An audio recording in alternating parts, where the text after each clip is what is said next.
Hello दोस्तों, तो अभी के ना इस वीडियो में हम आप सभी लोग को बताने जा रहे हैं क्लास 9th मंथली एग्जामिनेशन जून 2024 का। यहाँ पे देख सकते हैं मैथ का वायरल प्रश्न पत्र प्यारा साथियों। ठीक है, जैसे कि आप सभी लोग को पता है मंथली एग्जाम 9th का चल रहा है, ठीक है, जून वाला। तो आप लोग का 26 तारीख को मैथ का पेपर होने जा रहा है, ठीक है। तो यहाँ पे हम लेकर आ चुके हैं मैथ का वायरल प्रश्न पत्र, ठीक है। चलिए सबसे पहले आपको यहाँ पे सब कुछ बता देते हैं, टाइमिंग वगैरह क्या रहेगा, विषय कोड क्या रहेगा। तो टाइमिंग देख लीजिए, 1 घंटे 30 मिनट का आपको टाइमिंग दिया जाएगा समय, और विषय कोड आपका 110 रहने वाला है, जाकर मिला सकते हैं। और पूरा 50 नंबर का आपका एग्जाम होगा, ठीक है। तो इसमें पूरा इस वीडियो में ऑब्जेक्टिव इसका और पूरा सब्जेक्टिव पूरा सोल्यूशन करने वाले हैं। तो वीडियो को शुरू से लेकर अंत तक आप लोग जरूर देखिएगा। चैनल पर नए होंगे तो चैनल को जरूर सब्सक्राइब कर लीजिएगा, आप लोग को बहुत ज़्यादा यहाँ से हेल्प होगा, ठीक है। चलिए, तो यहाँ से चलिए फटाफट करके हम लोग ऑब्जेक्टिव से ऑब्जेक्टिव पूरा सोल्यूशन कर। चलिए यहाँ पे आप लोग देखिए 1 से 30 तक ऑब्जेक्टिव क्वेश्चन रहेंगे, जिसमें से 25 क्वेश्चन का आप लोग को आंसर करना होगा, ठीक है। तो चलिए फटाफट करके यहाँ से हम लोग सभी क्वेश्चन का यहाँ से सोल्यूशन कर लेते हैं, ठीक है। चलिए, पहला क्वेश्चन कहता है कि 0.47 पे रेकडिंग का भिन्न रूप है। तो ये तो काफ़ी ज़्यादा ईजी है। भिन्न रूप जो रहता है दशमलव के बाद जो एक ट्रिक बताते हैं, आप लोग समझ लीजिए, उससे बहुत सारा बन जाएगा क्वेश्चन आपको। दशमलव के बाद जो संख्या रहता है, तो मतलब पहले दशमलव के बाद जो है ना उसको लिख देंगे बटा में। 47 है तो 47 लिख देंगे, बटा दे देंगे। और दशमलव के बाद कौ गो संख्या है, तो दू गो है तो एक लिख के नीचे या 2 गो जीरो बैठा देंगे। और वह एगो मतलब जैसे यहाँ पे 47 है, वो एगो 5 और रहता, 3 गो संख्या रहता दशमलव के बाद, ताकि के नीचे 3 गो जीरो बैठा देंगे। जो गो संख्या रहेगा ऊपर उतना नीचे जीरो बैठा देंगे। ये ट्रिक है, इसको यूज कीजिएगा, 100% सही होगा एकदम। यही यूज होता है, ठीक है। चलिए, तो ये आप लोगों को बता दिए एक तरीका, बिल्कुल सही आंसर पहला का राइट आंसर ए हो जाएगा, ठीक है। 2 नंबर क्वेश्चन है कि यदि भाजक बराबर 8 रूट अंडर 15 तथा भाजक बराबर 2 रूट अंडर 3, तो भागफल बराबर क्या हो जाएगा। बहुत ज़्यादा सिंपल है जी, 4 रूट अंडर 5 हो जाएगा, ठीक है। चलिए, हाँ, 4 रूट अंडर 5 कट जाएगा। 2 चौके, हाई देखिए ना, यहाँ से देखिए 2 चौके 8 तो 4 हो जाएगा। आई 3 3 5 15, 4 रूट अंडर 5 हो जाएगा, ठीक है। कैलकुलेशन वगैरह कर देंगे तो यहाँ पे 2 का राइट आंसर बिल्कुल बी हो जाएगा, ठीक है। आइए 3 नंबर क्वेश्चन की तरफ बढ़ते हैं। काफ़ी ज़्यादा इजी क्वेश्चन है, ठीक है। 3 नंबर क्वेश्चन कह रहा है कि 1/√1 यहाँ पे देख लीजिए, 1/√5 माइनस √4 के हर के परिमेकरण का मान है। तो हर के परिमेकरण का जो मान हो जाएगा यहाँ पे 3 का, बिल्कुल नोट करेंगे आप लोग। 5 √5 प्लस √4 हो जाएगा, आपका ऑप्शन भी बिल्कुल राइट आंसर हो जाएगा। 4 नंबर क्वेश्चन कहता है कि 32 का होल की हुए 2/5 का मान है।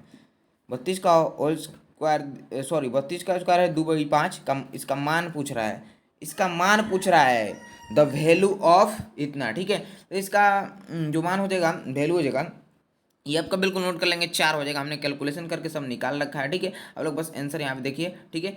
जो मतलब समझने लायक नहीं है, जो समझने लायक है सबको तो बता ही रहे हैं, जो इजी है बस आप लोग समझते चलिए, ठीक है। और जो भारी है उसको भी समझते चलिए, ऐसा बात नहीं है। देखिए 5 नंबर क्वेश्चन है कि 4x² माइनस 3x माइनस 7 का गुणनखंड है। तो इसका गुणनखंड जो होगा, गुणनखंड निकालिएगा। तो सब लोग तो गुणनखंड के बारे में जानते होंगे, गुणनखंड काफ़ी ज़्यादा ईजी होता है, तो इसको थोड़ा सा निकाल लीजिएगा। x+1 और 4x-7 ये आपका गुणनखंड निकल कर आएगा। 5 का बिल्कुल सही आंसर आपका बी हो जाएगा, ठीक है। चलिए नेक्स्ट आ जाते हैं 6 नंबर क्वेश्चन पे। छठा क्वेश्चन आपका कहता है कि बहुपद x+2 का शून्यक है। तो बहुपद x+2 का जो शून्यक हो जाएगा ये -2 हो जाएगा, ठीक है। ये क्या हो जाता है जी कि x+2 का शून्यक पूछ रहा है, तो यहाँ पे देख लीजिए काफ़ी ज़्यादा इजी रहता है शून्यक निकालना। x+2 बराबर 0 हो जाएगा, तो x प्लस के 2 एगो हो जाता है, और x प्लस के, सॉरी यहाँ पे 1 मिनट, यहाँ पे देख लीजिए -2 निकल जाएगा। आप लोग प्यारा साथियों समझिए, ठीक है। यहाँ पे थोड़ा सा अभी 6 का बिल्कुल सही आंसर आपका ए हो जाएगा, ठीक है। अब 7 नंबर क्वेश्चन पे आ जाता है कि -2x प्लस 5y का होल स्क्वायर का विस्तार है। इसका विस्तार पूछ रहा है, काफ़ी ज़्यादा इजी है। तो 4x² प्लस 25y² -20xy, ये आपका बिल्कुल करेक्ट आंसर हो जाएगा। 7 का बिल्कुल सही आंसर सी हो जाएगा, ठीक है। नेक्स्ट क्वेश्चन की तरफ बढ़ते हैं। अगला क्वेश्चन आपके स्क्रीन पे है, कहता है कि भुज और कोटि दोनों किस चतुर्थांश में ऋणात्मक होते हैं। तो प्यारे साथियों, भुज और जो कोटि है ये बोथ यानी दोनों किस चतुर्थांश में, देखिए थोड़ा सा गला फंस रहा है, भुज और कोटि दोनों किस चतुर्थांश में ऋणात्मक होते हैं। तो ये होते हैं, बिल्कुल आप लोग नोट कर लेंगे, तृतीया। किसमें जी? तृतीया में। एक चीज़ आपको बता देंगे, बहुत लोग कहते हैं कि डायरेक्ट पीडीएफ ही देते हैं, पीडीएफ भी आप लोगों को मिलेगा। पीडीएफ भी एकदम 100% 100% ओरिजिनल क्वेश्चन पेपर का आप लोगों को पीडीएफ भी दिया जाएगा। उससे पहले चैनल पर नए हैं तो चैनल को जरूर सब्सक्राइब आप लोग कर लीजिएगा। सब्सक्राइब करके आप लोगों को घंटी को दबाकर ऑल पर सेट कर लेना है। और देखिए पीडीएफ भी सबको मिलेगा, सब्सक्राइब कर लीजिए। और इसी वीडियो के डिस्क्रिप्शन बॉक्स में जितने भी लोग वीडियो को देख रहे हैं फटाफट पहले जाइए और हमारे व्हाट्सएप ग्रुप से जुड़िए। जितना भी जल्दी हो सके जल्दी से पहले व्हाट्सएप ग्रुप से जुड़ जाइए। डिस्क्रिप्शन बॉक्स में व्हाट्सएप ग्रुप का लिंक दिया गया है, वहाँ से जुड़ जाइए। वहाँ से आप लोगों को बहुत ही ज़्यादा हेल्प मिलने वाला है व्हाट्सएप ग्रुप से हमारा, ठीक है। चलिए अब देखिए 9 नंबर की मूल बिंदु के नियामक होते हैं। आपको बता दें मूल बिंदु के नियामक जो होते हैं 0,0 होते हैं। ऑप्शन बिल्कुल आपका राइट आंसर हो जाएगा, ठीक है। आइए अब यहाँ पे 10 नंबर क्वेश्चन कहते हैं कि बिंदु 5,0 स्थित है। तो आपको बता दें जी जो बिंदु 5,0 है ये आपका स्थित है किस में, एक्स अक्ष पर स्थित है, ठीक है, एक्स अक्ष पर। अब कैसे स्थित है ये कहिएगा तो आपको हम यहाँ पे बताते हैं कि प्रथम चतुर्थांश में क्या होता है, प्लस कमा प्लस, यानी प्लस प्लस होता है। तो देखिएगा 5 भी प्लस में है और 0 भी प्लस में है, तो एक्स अक्ष पर हो जाएगा, ठीक है। और ई वाला जो होता है ई एक्स अक्ष होता है और ये जो होता है ये वाई अक्ष होता है। तो ये एक्से अक्ष पर है जी, प्लस प्लस, पहले घर में प्लस प्लस होता है ना। आज देखिएगा ई एक्सवे अक्ष पर न है, ये हो जाएगा एक्स अक्ष पर, ठीक है। काफ़ी ज़्यादा इजी रहता है, ठीक है। चलिए आइए अब यहाँ पे आ जाते हैं 11 नंबर क्वेश्चन पे। क्वेश्चनवा कहता है कि यदि समीकरण f बराबर 9/5 c प्लस 32 में c का मान 40 हो तो f बराबर क्या हो जाएगा, ठीक है। If the value of c be C 40 in the equation f is equal 9/5 c plus 32 then F equal, ठीक है। चलिए तो यहाँ पे 11 का बिल्कुल नोट कर लेंगे आप लोग, प्यारा बच्चों, प्यारा साथियों, प्यारा भाई, प्यारे बहनों, ठीक है। यहाँ हम नोट कर लेंगे 104 आपका सही आंसर आपका हो जाएगा, ठीक है। आ जाते हैं 12 नंबर पर। रैखिक समीकरण y बराबर 3x + 5 का हल है। तो इसका जो हल हो जाएगा ना, ये आप लोग हल यहाँ पे हमने निकाला था अनंत अनेक हल, इसका अनंत अनेक हल निकलेगा, मैंने निकाल रखा था, अनंत अनेक हल हो जाएगा, ठीक है। आइए 13 नंबर क्वेश्चन की तरफ बढ़ते हैं। क्वेश्चन में कहता है, क्या कहता है कि x प्लस वाई बटे 5 बराबर 10 का मान A X plus B Y plus C बराबर 0 के रूप में है। यहाँ पे 13 नोट करेंगे आप लोग, बिल्कुल जो हो जाएगा सी आपका राइट आंसर कि 5x प्लस वाई माइनस 50 बराबर 0। बिल्कुल 13 का सही आंसर आपका सी हो जाएगा। नेक्स्ट आइए यहाँ पे 14 नंबर क्वेश्चन की तरफ बढ़ते हैं। क्वेश्चन क्या कहता है, ध्यान से आप लोग देखिएगा। यदि कोई कोण अपने रैखिक युग्म का 4/5वां भाग हो तो उसका मान है। तो यदि कोई कोण अपने रैखिक युग्म का सॉरी यदि कोई कोण अपने रैखिक युग्म का 4/5वां भाग हो तो उसका मान है प्यारा साथी हो बिल्कुल यहाँ पे 80 डिग्री। क्या जी, 80 डिग्री, ठीक है। चलिए आइए अब नेक्स्ट क्वेश्चन की तरफ बढ़ते हैं। अगला क्वेश्चन आपका स्क्रीन पे है, देख सकते हैं कि त्रिभुज के तीनों कोणों का योगफल होता है। जो नहीं जानते हैं माथा में ठोक लीजिए एकदम, ये हमेशा आपका काम आएगा, ठीक है। अभी तो मंथली एग्जाम में काम आ रहा ना, ये आपके आगे भी जाइएगा 10th क्लास में भी, वहाँ पे भी आपको पढ़ना है कि त्रिभुज के तीनों कोणों का मान। ये तो सबको काफ़ी ज़्यादा ईजी है जी, सब लोग जानते हैं कितना होता है, चलिए 180 डिग्री, ठीक है। आइए 16 नंबर क्वेश्चन की तरफ बढ़ते हैं। 16 नंबर क्वेश्चन को देखते हैं क्या कहता है क्वेश्चन। समबाहु त्रिभुज की किसी भुजा को बढ़ाने पर बने बाह्य कोण का मान होगा।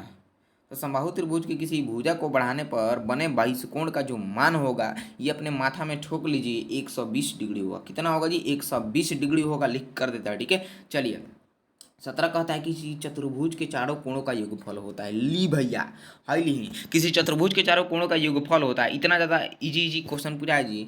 4 समकोण होता है, 4 राइट एंगल, 4 राइट एंगल, ठीक है। 17 का बिल्कुल सही आंसर आपका सी हो जाएगा। नेक्स्ट 18 नंबर क्वेश्चन आपके स्क्रीन पे कहता है कि यदि किसी चतुर्भुज के विकर्ण एक दूसरे को समकोण पर समद्विभाजित करते हैं तो वह चतुर्भुज कहलाता है। क्या कहलाता है, तो कहलाता है क्या, नोट करेंगे आप लोग बिल्कुल 18 का यहाँ पे। चलिए समचतुर्भुज कहलाता है जिसको रहम्बस कहते हैं, रहम्बस, ठीक है। चलिए आइए 19 नंबर क्वेश्चन को देखते हैं। 19 नंबर क्वेश्चन क्या कहता है यहाँ पे देख लीजिए। चलिए तो यहाँ पर 19 नंबर थोड़ा सा क्वेश्चन कट चुका है प्यारा साथियों, बट इसका आंसर आप लोगों को बता देंगे हम। आंकड़ा दिया गया है 15, 20, 84 ऐसे करके थोड़ा क्वेश्चन कट गया है, लेकिन 19 का आपका यहाँ पे जो भी ऑप्शन में होगा डी आपका राइट आंसर हो जाएगा। और वहाँ पे 69 होगा, ठीक है, 69 आंसर आपका 69 उसका हो जाएगा, ठीक है। आंकड़ा का यहाँ पे कट गया है, देख लीजिएगा, ठीक है। चलिए आइए अब 20 नंबर यहाँ पे देख सकते हैं ऑप्शन डी, ऑप्शन हुआ थोड़ा सा है यहाँ पे ऑप्शन, तो डी आपका सही हो जाएगा 69, ठीक है।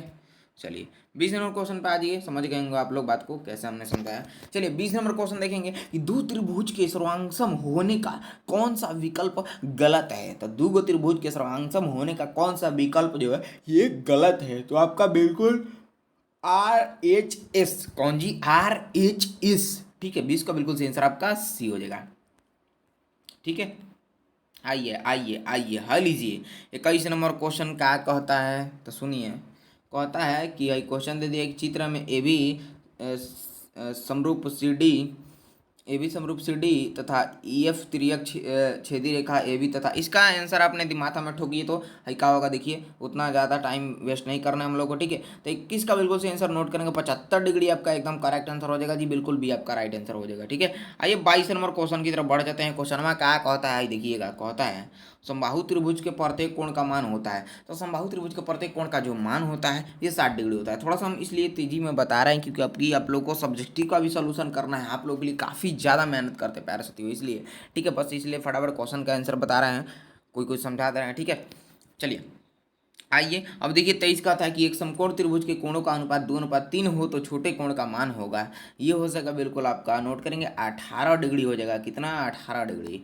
नेक्स्ट 24 नंबर है कि यदि दो रेखाएं एक दूसरे को काटती है तो शीर्षाभिमुख कोण में संबंध होता है। तो ये होता है आपका बिल्कुल बराबर होता है, इक्वल होता है, ऑप्शन है बिल्कुल राइट आंसर हो जाएगा। आइए 25 की ओर बढ़ चुके हैं। 25 कहता है कि यदि कोई तिर्यक छेदी रेखा दो समांतर रेखाओं को प्रतिच्छेद करती है तो संगत कोण के समद्विभाजकों के बीच संबंध होता है। ये संबंध होता है आपका बिल्कुल इक्वल होता है, यानी बराबर होता है, ठीक है।